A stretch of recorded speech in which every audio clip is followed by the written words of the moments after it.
बिस्मिल्लाहिर्रहमानिर्रहीम अस्सलाम वालेकुम। आज मैं आपके साथ शेयर करूंगी बहुत ही मुख्तसर और बहुत ही आसान रेसिपी, हेल्दी किस्म से चाट बनाने की रेसिपी। और इसमें जाएंगे सिर्फ सेब और केले। इनको मैंने धो के क्यूब्स में काट लिया था। और इसमें हम क्रीमी टेक्सचर लाने के लिए सिर्फ दही ऐड करेंगे। 1 कप दही है जिसको मैंने छन्नी में 10 से 15 मिनट रख दिया। इसका सारा पानी सेपरेट हो गया। अब ये एक थिक सा गाढ़ा सा जो कर्ड है ना वो हमें यहाँ पर मिल गया है। इसको मैं अच्छे से फेंट लूँगी। इसको मीठा करने के लिए सिर्फ 2 खाने की चम्मच मैं चीनी का इस्तेमाल करूँगी। अच्छा, आप इसमें शहद भी ऐड कर सकते हैं, आप इसमें ब्राउन चीनी भी ऐड कर सकते हैं अगर आप इसे और ज़्यादा हेल्दी करना चाहते हैं।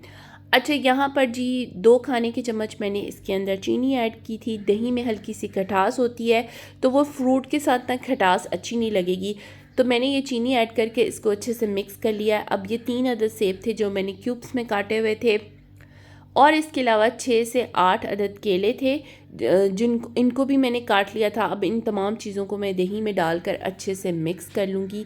यहाँ पे जी ड्राई फ्रूट्स आप अपनी पसंद के हिसाब से जो मर्ज़ी डाल लें। यहाँ पर जी मैंने सोक किए हुए बादाम और किशमिश इसके अंदर डाला है, थोड़े थोड़े मैंने बचा लिए हैं, वो एंड में हम इसकी गार्निशिंग करेंगे। अच्छा, ये चीज़ें डालकर हम इसको अच्छे से मिक्स कर लेंगे।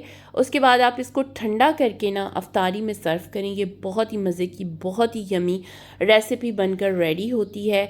और यहाँ पे हम बाउल को जो है वो साफ़ कर लेंगे और इसकी गार्निशिंग के लिए हम स्ट्रॉबेरीज़ का इस्तेमाल करेंगे। स्ट्रॉबेरीज़ को पहले अच्छे से मैंने धो लिया था और यहाँ काट कर बाउल के ऊपर लगा दिया है। इसके अलावा जो ड्राई फ्रूट्स बचे हुए थे वो भी मैं इसकी गार्निशिंग के लिए इस्तेमाल कर लूँगी।